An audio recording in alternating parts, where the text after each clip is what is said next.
Okay, everyone, we are checking out the REDRAGON FLEKACT Pro. See how it's packaged right here.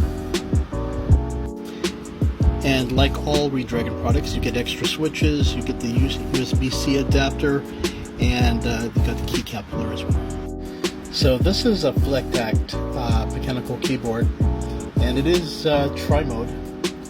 But for those of you who are wondering with this keyboard, why is it, what makes it so different? And one is that you get that little digital screen up above. A lot of keyboards have knobs, but it's that digital screen up above on the upper right.